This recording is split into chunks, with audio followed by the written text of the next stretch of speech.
आजको टपिक चाहिँ plant anatomy. यसमा चाहिँ हामी चाहिँ के वाटर रिलेसन हुँदा नि नर्मली वाटर रिलेसन चाहिँ एक्सप्लेन गर्छौँ। एक्सप्लेन यसको चाहिँ फर्स्टली चाहिँ वाटर रिलेसनमा हाम्रो चाहिँ अब जानुपर्ने कुरा भने चाहिँ यसमा जान्छ ट्रान्सपिरेसन अस्मोसिस। ट्रान्सपिरेसन भने चाहिँ भेपरको फर्ममा वाटर लस गर्छ, लस गर्ने। अस्मोसिस भने चाहिँ अब त्यो सेमी पेरिमोर्मलमा चाहिँ अब सिम्बेरियममा मोलिक्युलहरू इक्विलिब्रियममा स्टेट गर्छ। हायर टु लोवर कन्सन्ट्रेसन भन्दा पनि हुन्छ, काउन्ट टु लोवर काउन्ट। यसमा चाहिँ अर्को एउटा डिफ्युजन।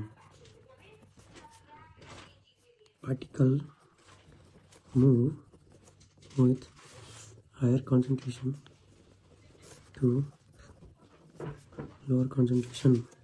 यसले त्यो दुईवटा चाहिँ एउटा खुसी हो, कन्सन्ट्रेसन र त्यो दुईवटा कन्सन्ट्रेसन भयो। यसमा चाहिँ जानुपर्ने होइन यो डिफ्युजन र अस्मोसिस। डिफ्युजनमा चाहिँ अब जानुपर्ने हामीले भने चाहिँ डिफ्युजन प्रेसर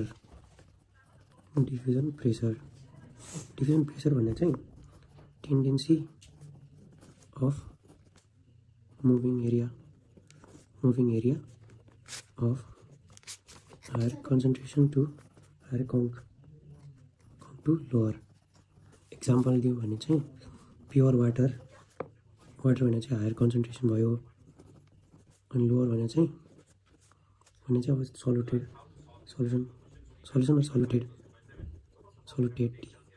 ल यो होइन त। यो भने चाहिँ भोल्युम डिटेक्ट हुने भयो यो जारमा अनि यो जारमा, यो दुइटालाई बराबर गर्नु पऱ्यो भने चाहिँ हाम्रो यहाँ चाहिँ प्योर वाटर छ मानौँ, यहाँ चाहिँ अब काउन्ट वाटर छ। यो चाहिँ हायर कन्सन्ट्रेसन भएको, यो चाहिँ लोवर कन्सन्ट्रेसन। यो चाहिँ यहाँ जान्छ, यसको मोलिक्युलहरू जान्छ। त्यसमा NaCl छ भने चाहिँ यहाँ चाहिँ NaCl छ, यसमा मोलिक्युलहरू छन्। यसमा चाहिँ प्योर वाटर छ भने चाहिँ त्यस्तै हुन्छ। नेक्स्टको कुरा गऱ्यो भने चाहिँ DPD भने चाहिँ डिफ्युजन प्रेसर डिफिनिटी हो। यसमा चाहिँ के हुन्छ भनेपछि यो चाहिँ reference to the differences in diffusion भन्यो यसलाई। प्रेसर बिट्विन अ सल्युसन भने यसले भने चाहिँ के भनेपछि हेल्प्स टु एक्सप्लेन। यसले चाहिँ काम गर्छ केमा, help explain why water enters to the leaf and stem shoot. किनभने चाहिँ अब यसमा चाहिँ के हुन्छ भनेपछि use to determine the chlorine in water भनेको चाहिँ अब के हुन्छ भने यसमा चाहिँ डिस्टिल्ड वाटर भयो, सुटमा जान्छ। अब यो यसको रिलेसन कस्तो भनेपछि अस्मोसिस अनि यो ओपी अस्मोटिक प्रेसर अनि डिपिडी अनि डिपी, यो चारवटा चाहिँ यसमा एउटा टाइपहरू जस्तै हो।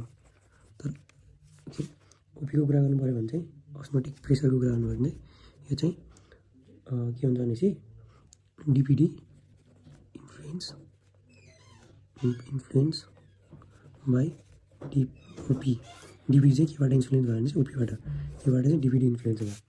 यसको रिएक्सन गर्नु पऱ्यो भने चाहिँ हामीले पहिला सल्युसन लिनु पऱ्यो। यसमा चाहिँ 2 ग्राम अफ NaCl हाल्नु पऱ्यो, अर्कोमा चाहिँ 5 ग्राम अफ NaCl हाल्नु पऱ्यो। अब यसमा चाहिँ के हुन्छ भने यसमा चाहिँ डिपी बढी हुन्छ, डिपिडी लेस हुन्छ, ओपी पनि लेस हुन्छ, किनकि यसमा प्योर मोलिक्युलहरू छन्। बुझ्नुपर्दा चाहिँ अब के हुन्छ भने चाहिँ 5 ग्राम अफ NaClमा चाहिँ कम्पेयर टु ए यसमा चाहिँ ओपी चाहिँ कम हुन्छ, अस्मोटिक होइन ओपी चाहिँ कम हुँदैन, डिपी चाहिँ कम हुन्छ किन डिफ्युजिङ प्रेसर। अनि डिपिडी चाहिँ ज्यादा हुन्छ अनि ओपी पनि ज्यादा हुन्छ। यिनीहरूको म्याक्सिमम भनेको चाहिँ सरी 0 हुन्छ, म्याक्सिमम चाहिँ 0 हुन्छ। एउटा क्वेसन भयो भने चाहिँ कुन भ्यालुमा चाहिँ प्योर वाटरमा चाहिँ 0 यो 4वटामा चाहिँ केमा हुन्छ भन्यो भने चाहिँ यो 3टामा चाहिँ म्याक्सिमम 0 हुन्छ यो प्योर वाटरमा भनेको चाहिँ यसमा 0 चाहिँ कस्तो देखिन्छ भने चाहिँ DPD directly proportional to conc of solution DPD जस्तै घट्यो भने चाहिँ डिक्रिज भयो भने by the diluted of solution यसको त्यो भने फर्मुला के छ भनेपछि फर्मुला जानु पर्ने भनेको चाहिँ हामीले के भन्छ DPD equal to OP minus DP अब सेलको कुरा सेल इज फुल भएको बेला फुल्ली टिवार जेड टर्गेट भएको बेला OP equal to TP and DPD is 0 गर्दाखेरि चाहिँ के हुन्छ भनेपछि डिपी चाहिँ अलवेज नेगेटिभ अफ डिपिओडी जस्तै एउटा डिपिडी चाहिँ 5 छ भने चाहिँ डिपी चाहिँ यसको ट्याक्कै उल्टो हुन्छ -5 किनकि 0 भने चाहिँ म्याक्सिमम भयो अनि डिपी चाहिँ कम हुँदाखेरि चाहिँ म्याक्सिममभन्दा कम हुनुपर्छ त्यही भएर -5 0 भन्दा कम भने चाहिँ माइनसमा हुन्छ अनि -1 यसरी जाने भयो अब यसमा चाहिँ अर्को कुरा गर्दाखेरि चाहिँ हामीले अस्मोटिक प्रेसर अब यसमा चाहिँ यो ओ बाई डिपिडी चाहिँ इक्वल हुने गर्छन्